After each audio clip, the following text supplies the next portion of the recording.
Good morning. Okay, so what's open? My truck is open.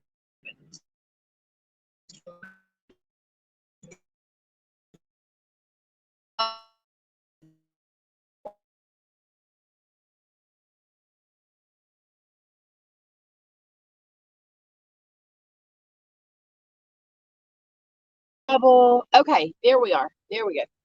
It was the Wi-Fi was disconnecting from my house and it's trying to switch over to the data. All right. Yesterday we talked about boundaries within the family. Day before we talked about boundaries with coworkers. Okay. I'm Coach Mel. This is Create Your Path podcast, and this is one of my pop-up podcasts. My official session ones are going to be Saturdays at 4 p.m. starting April, the first Saturday in April. So tune in.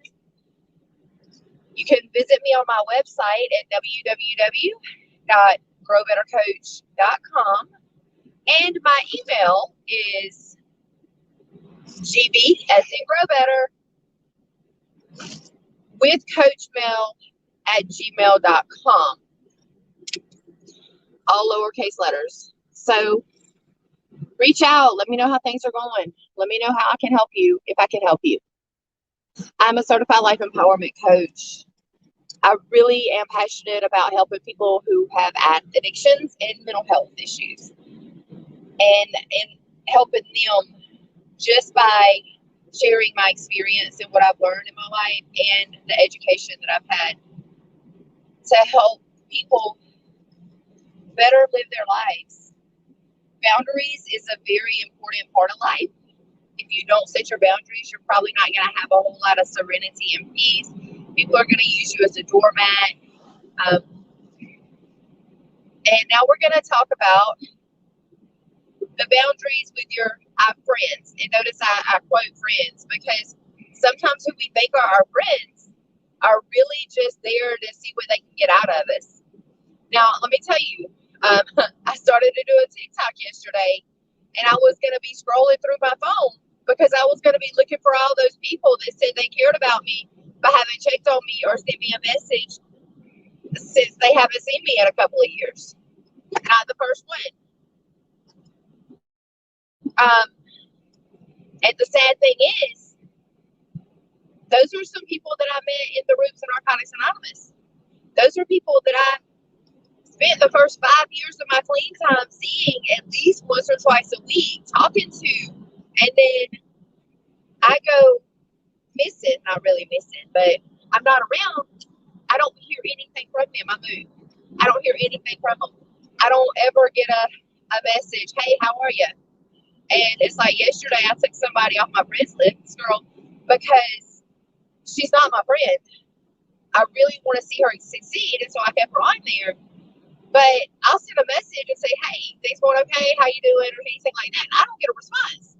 So why am I going to keep seeing her stuff pop up or reaching out to her when I get no response? I get no consideration about anything I might be going through. Nothing like that. So therefore, that's my boundary. I mean, I know that doesn't seem like setting a boundary, because I just took her off my friends list, and she wasn't like coming at me physically or verbally or anything, but it was just cutting a tie to somebody that really was not involved in my life, really wasn't interested in anything that was going on with me, really had no desire to communicate with me. So why not cut that tie? And it may seem simple, but just unfriending somebody can bring a relief. I'm not saying this will probably be this huge, feel so much better, weight off my shoulders, anything like that.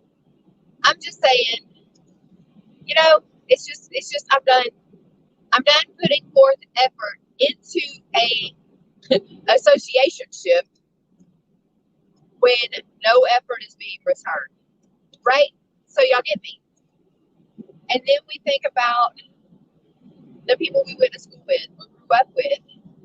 You know, there's some people on my Facebook friends list, and I'm using the Facebook friends list because some people on them truly are friends, and some people have no desire for any type of association. They don't care. They don't care. And I'm just a really caring person, and I like to see people do good. I like to see what's going on with people, and if I see something's up, I might say, "Hey, yo, you all right?" Things like that. I gotta stop. I can stop doing that. Cutting ties to those people doesn't mean I don't care about people. It doesn't mean that I'm a bad person. It just means that I'm not going to spend energy of my own energy to invest in something that is not lucrative, as at a loss for a better word. It's not prosperous. It's not successful. There's no, and I know you don't do things to get a return. You don't do things for anything in exchange. What I'm talking about is putting forth time and energy into an associationship as if it were a friendship. I think for me, it's a lot more important it's more important for me to have a few good friends. And I do.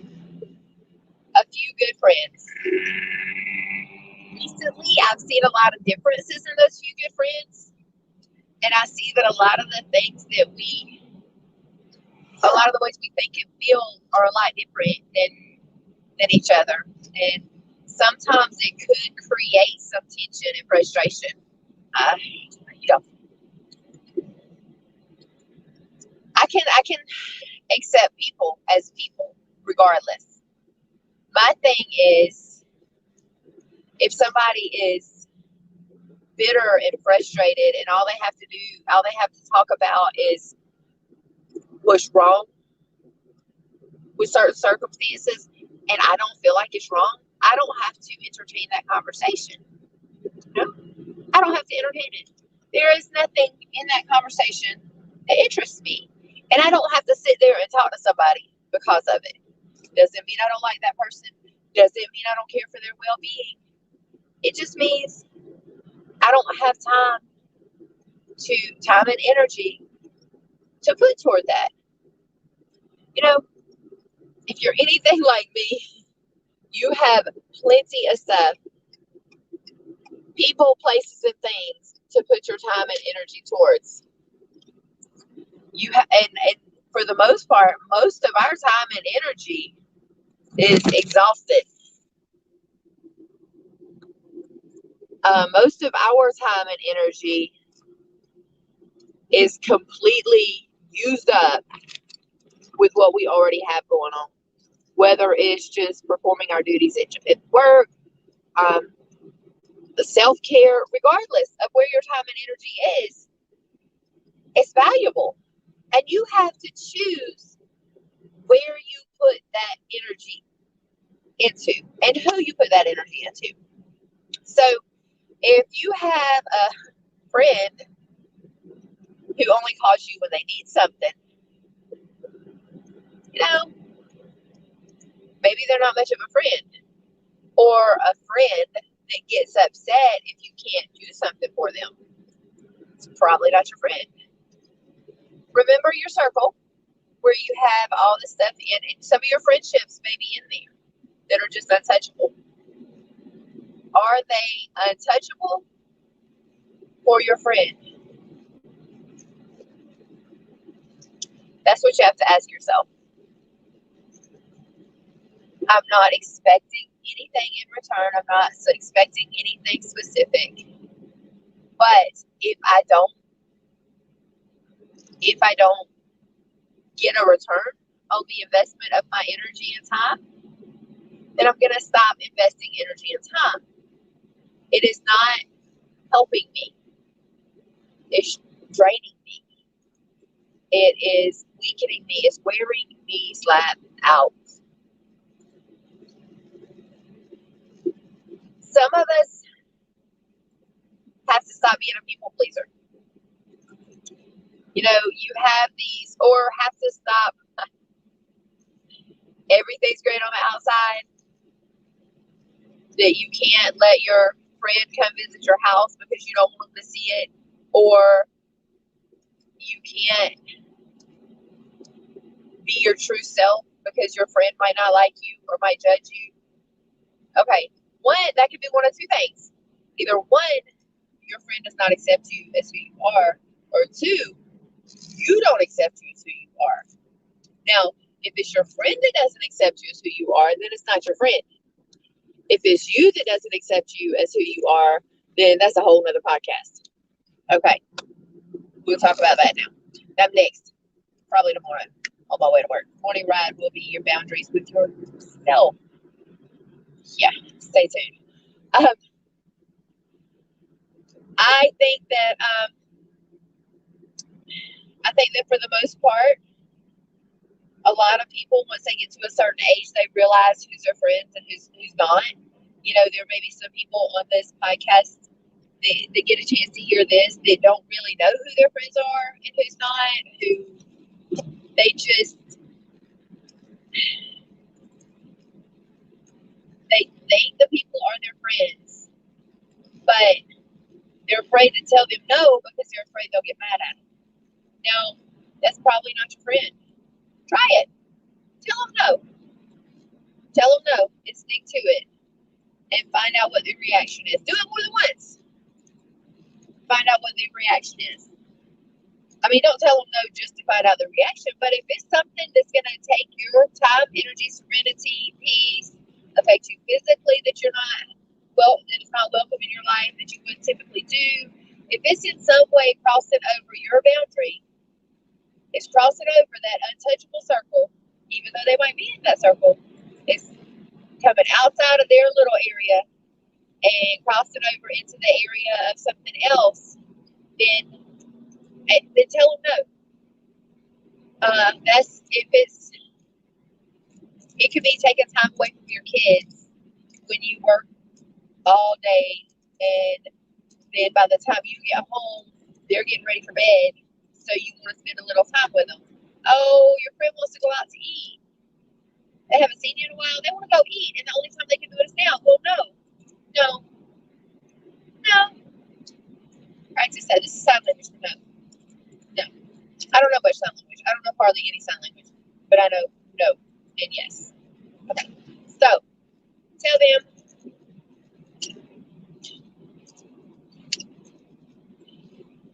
Okay. Got that?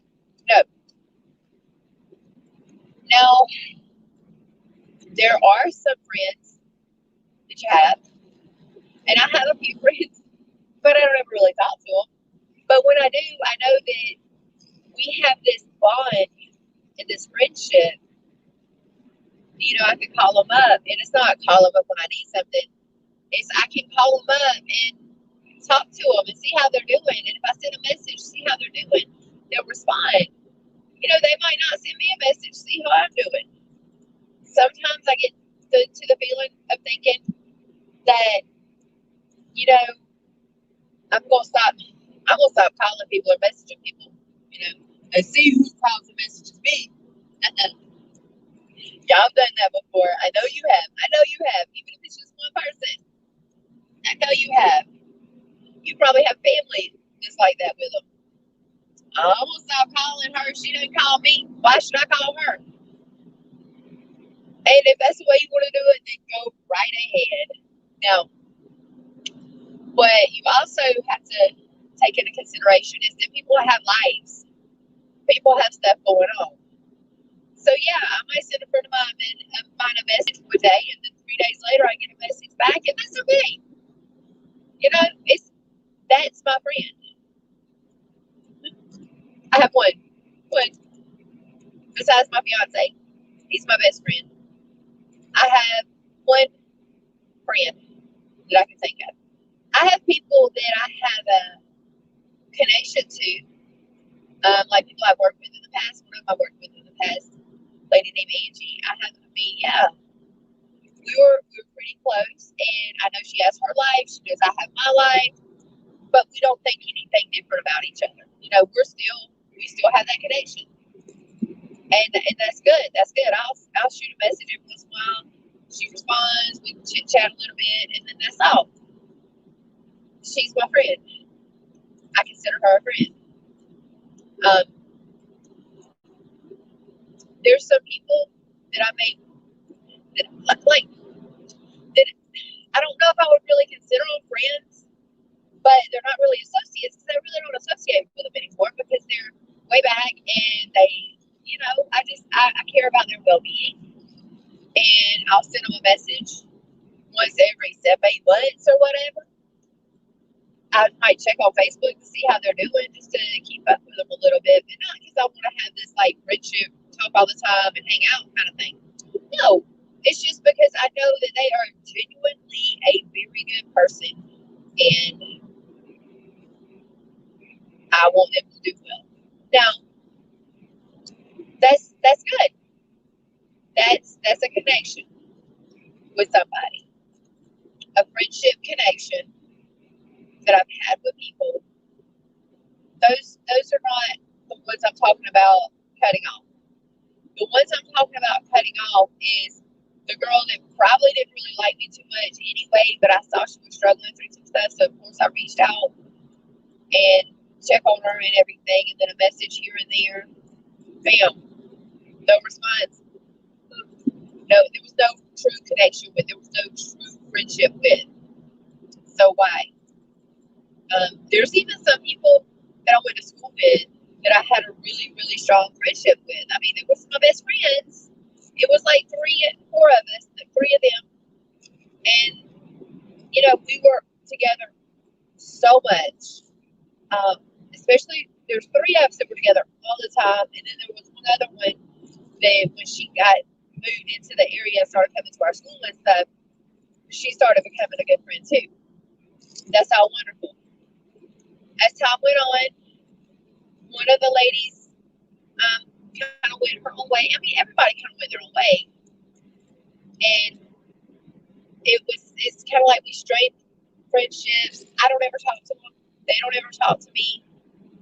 If I see something pop up that concerns them on Facebook, I may like a picture of their kid or things like that. And there's nothing with them cutting off because there was that true connection. There's a lot of people in our life that we want a connection with so badly, but there's not that true connection.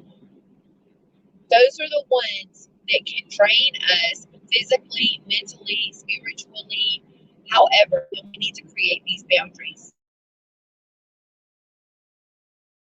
against. There's people that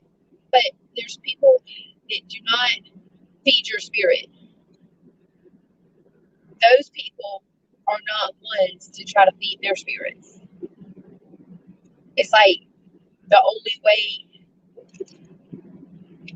it's like you try to make sure they're so taken care of and they're so good and they're check on them and see how they're doing, but they don't care about you. Those are associationships, and they need to be in they're close to the I don't care area of your boundary circle. Some of them may be in the negotiable. None of them should be in your absolute untouchable circle. Don't put anything in your untouchable circle if you're not in anybody in your untouchable circle, if you're not in theirs. And that's going to hurt because some of you guys are going to be looking at the list of people that you call your friends and realize that they're not your friends. They're associates.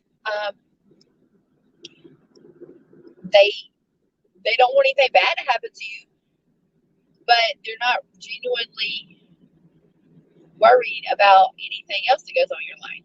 They don't care if you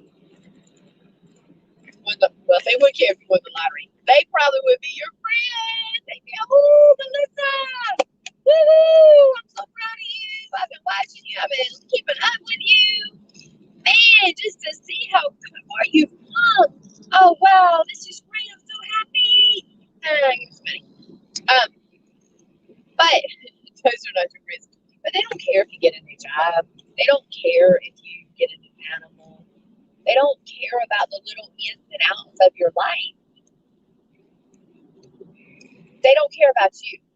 Now, even our true friends and those people that we're connected to sometimes can be a little needy. Sometimes our friendships can be a little draining, a little stressful.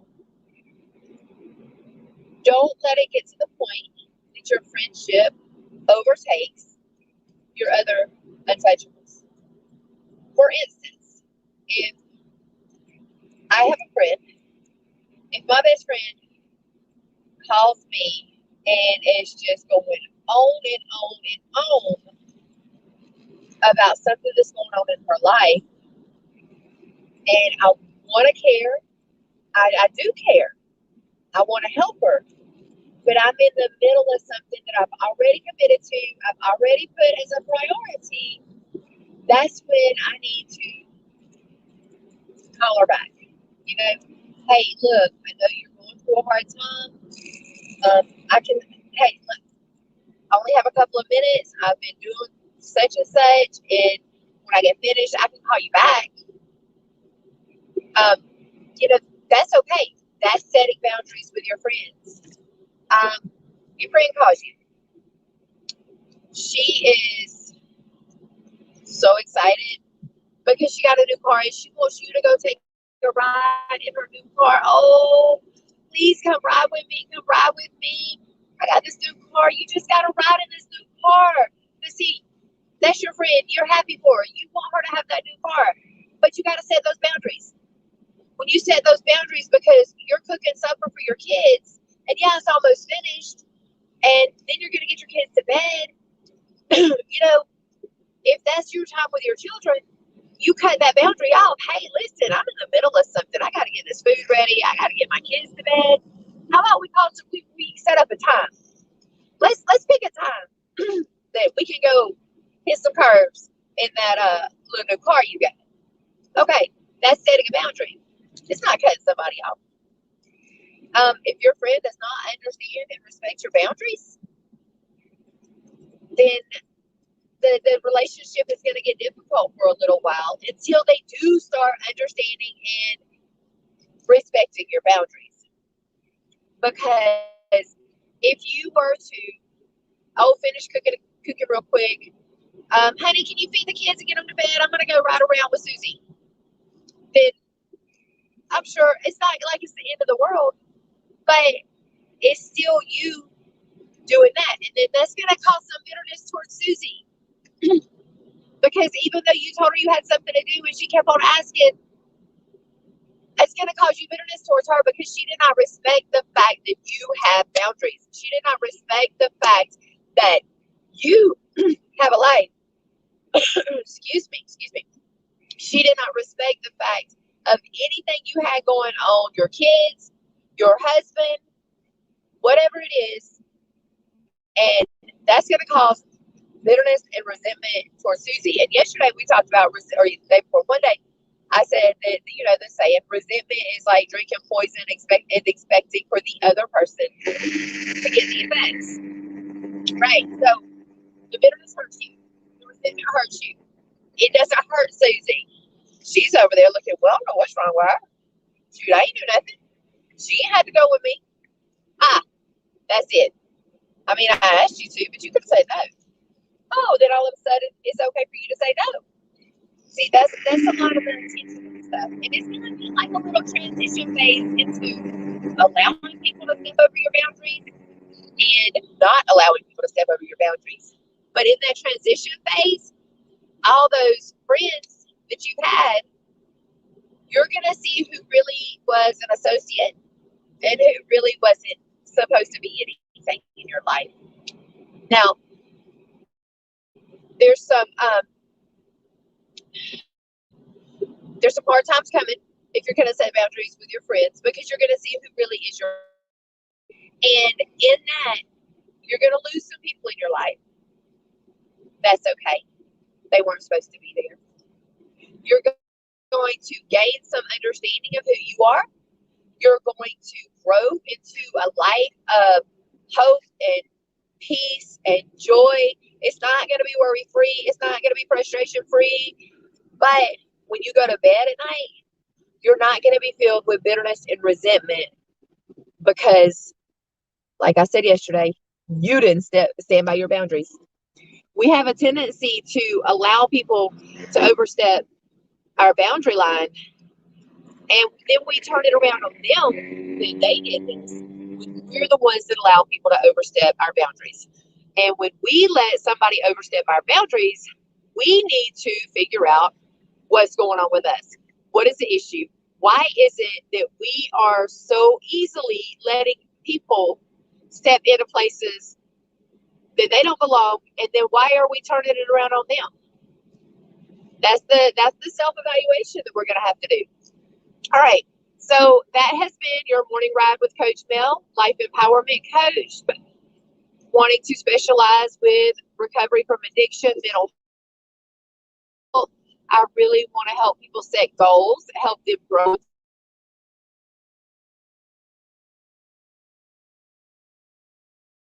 better, more fulfilled life. www.coach.com. My email address is gb as in grow better with Coach Mel at gmail.com. You can find me on Facebook, YouTube. Some of my YouTube page is pretty new, so you're not going to find much but the past few videos. I'm on TikTok. That's pretty new for my business side, so it's up to grow it too. But hey, send me an email. Check out the Facebook page. Check out the website. On the website, sign up for the free 8-week goals session groups that touches on goals and mindfulness.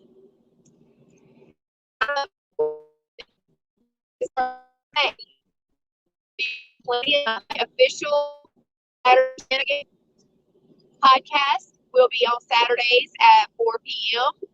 I will hopefully in time have guests. I'll have several different things going on. So, yeah, tune in. I hope everyone has a wonderful day. Remember, you're going to think about your friendships, your associationships, and figure out who's supposed to be what.